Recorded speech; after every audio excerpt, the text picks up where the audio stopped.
I'm Alan Barrell. I'm the Firearms Licensing Liaison Officer for the National Gamekeepers Organisation. If we take, for instance, a police force which has, let's say, 20,000 certificates on issue, I wonder how many people realise that in order to maintain those 20,000 certificates, the force has to deal with about 95 renewals every working day.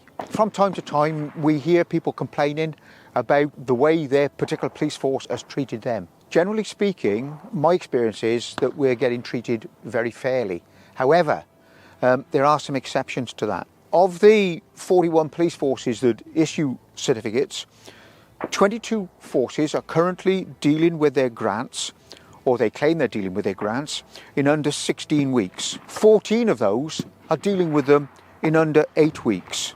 At the other end of the scale, the worst 7 are taking over 10 months. And although it's a special, there are special reasons for it, the worst of them is taking in the region of 30 months to deal with an application for a grant. Essex has over 23,000 certificates on issue, and currently they are turning grants and renewals around in 2 working weeks. So if you apply this week, you'll get it back the week after next.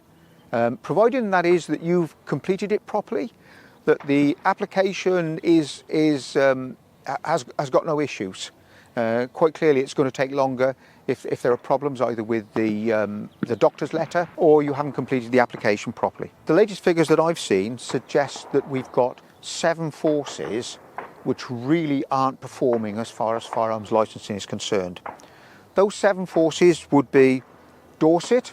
There are special reasons for them not performing in that they've recently split from Devon and Cornwall, and they're actually in the process of setting up their own firearms licensing unit again, and that's going to cause some delays. But then we've got forces such as South Wales, Gwent, Gloucestershire, Northamptonshire, Northumbria and Hampshire, which I've made special reference to by comparing them with Essex. If we look at Hampshire, which is a force of a similar size to Essex, with a similar number of certificates, having between 24 and 25,000 certificates on issue, the latest figures available from them are that they are taking 10 months to complete applications for grants.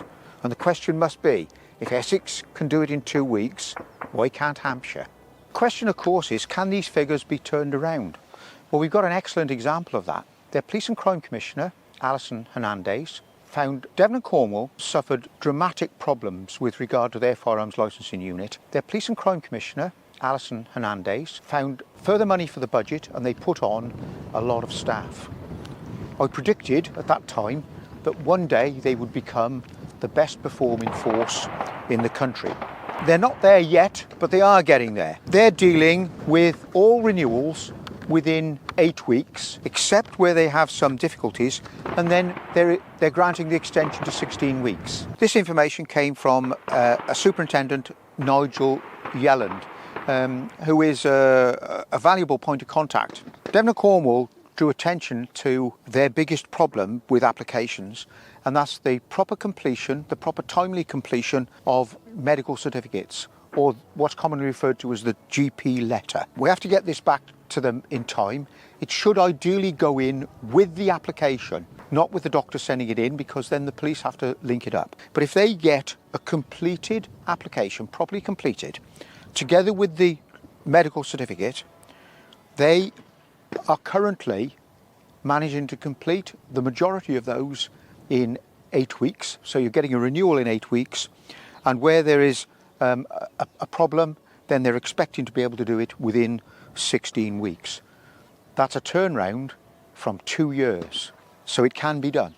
Of course, the performance of the police isn't the full story, because we're a part of the whole process, and our performance when we are submitting our application can have a big bearing on what the police are able to do. I would urge people to download the Form 201 at an early stage, usually at 6 to 5 months before the certificate is due, to then take off the doctor's letter and take it along to your GP and see if your GP is prepared to complete it and complete it for a reasonable cost. Because if they're not, you're going to have to go to a third-party provider. Whatever you do, it's necessary to get the fully completed application, very carefully completed, back to the police at least 8 weeks before the expiry of your certificate. Providing you do that, the police are enabled by a new provision within the Firearms Act to extend that certificate by up to 8 weeks if they need that period of time to complete the investigation. If you don't get the application back within at least 8 weeks before the expiry, it is possible that the police will be unable to complete the inquiry in time, and you may have to lodge your guns with a dealer or with a friend who's got sufficient security and a certificate authorising them to do it. And that, of course, will be inconvenient to you and will cost you some money.